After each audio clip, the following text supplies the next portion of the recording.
तो वहीं बता दें कि यूपी में उपचुनाव का रण काफी दिलचस्प होता हुआ नजर आ रहा है। पार्टियों ने सियासी समीकरण बिठाने की कवायद भी शुरू कर दी है।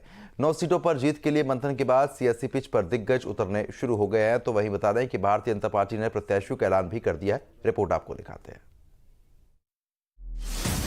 यूपी में उपचुनाव का रण दिलचस्प होता जा रहा है। पार्टियों ने सियासी समीकरण बैठाने शुरू कर दिए हैं। 9 सीटों पर जीत के लिए मंथन के बाद सियासी पिच पर दिग्गज उतरने शुरू हो गए हैं। भारतीय जनता पार्टी ने प्रत्याशियों का ऐलान कर दिया है। पार्टी को विश्वास है कि प्रत्याशी सभी सीटों पर जीत दर्ज करेंगे। गाजियाबाद से संजीव शर्मा, करहल से अनुजेश यादव, फूलपुर से दीपक पटेल, कटहरी से धर्मराज निषाद, भजवा से सुचिस्मिता मौर्य, कुंदरकी से रामवीर ठाकुर और खैर से सुरेंद्र दिलेर, सीसामऊ से सुरेश अवस्थी। प्रयागराज की फूलपुर सीट से बीजेपी प्रत्याशी दीपक पटेल का दावा है कि वो जनता के वादों को पूरा करेंगे और सरकार की योजनाओं को जनता के बीच लेकर जाएंगे। हमारे साथ दीपक पटेल हैं, उनसे बात कर लेते हैं। बहुत बधाई हो, आपको प्रत्याशी बनाया है बीजेपी ने, और क्या एजेंडा रहेगा इस चुनाव में? आप बहुत बहुत धन्यवाद। जो एजेंडा हमारी सरकार का है, डबल इंजन की सरकार का है, उसी एजेंडे से मैं अपने आप को भी संबद्ध करता हूं, कानून व्यवस्था का, विकास का, और उसी मुद्दे को लेकर हम लोग जनता के बीच में जाएंगे। तो अगर इस चुनाव की बात करें तो किससे मानते हैं मुकाबला है? समाजवादी पार्टी ने जो पिछली बार उम्मीदवार थे मुश्तबा सिद्दीकी को टिकट दिया है, बीएसपी ने जितेंद्र सिंह को दिया है, तो आपको क्या लगता है इस विधानसभा चुनाव में आपका जो मुकाबला है किससे है? फिलहाल तो मैं किसी को मुकाबले में नहीं मानता, कोई दूर दूर तक मुकाबले में है भी नहीं। आपका नाम शुरू से लगातार चल रहा था और उसके बाद टिकट की घोषणा हुई है, तो किस तरह से आपको टिकट दिया गया? क्या आपको जो है पहले से इसकी जानकारी दी गई थी और कब से आप चुनाव मैदान में जा रहे हैं? सबसे पहले तो हमारे नेतृत्व ने जो विश्वास हम पे प्रकट किया है उस उपचुनाव के लिए, जो सरकार की प्रतिष्ठा का उपचुनाव है, मैं उनको धन्यवाद देता हूं।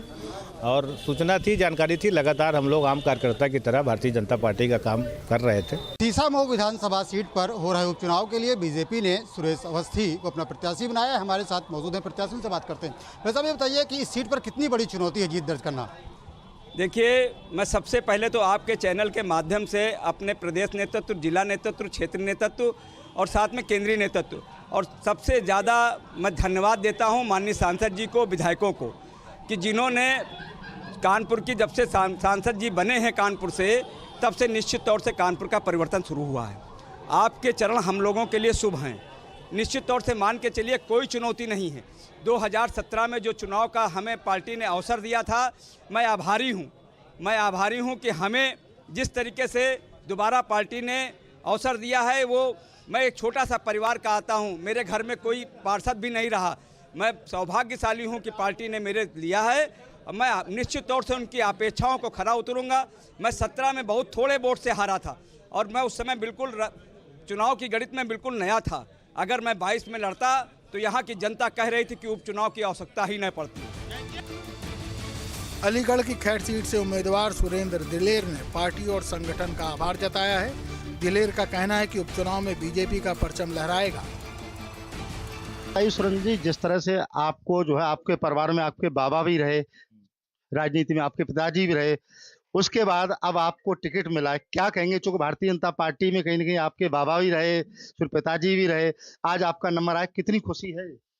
जी, बहुत खुशी है और इस बात का मैं धन्यवाद करूंगा समस्त भाजपा परिवार और माननीय योगी जी और मोदी जी और सभी जो भी भाजपा परिवार मेरे संगठन के हैं, जिन्होंने मुझ पे भरोसा जताया। सुरेंद्र दिलेर जी की जो माताजी, चूंकि इन्होंने भी काफी संघर्ष किया एक लंबे समय तक, तमाम जनता के बीच में जाती है, अब तो आपके बेटे को टिकट मिल गई, कैसा लग रहा है आज आपको? मैं पहले तो अपने किशनलाल दिलेर जी जो मेरे ससुर थे, मैं उनका धन्यवाद करूंगी कि उन्होंने इस पार्टी में 70 सालें दी। उसके बाद उनके बेटा ने विधायक रहे, सांसद रहे, आज तीसरी पीढ़ी को मौका मिला है।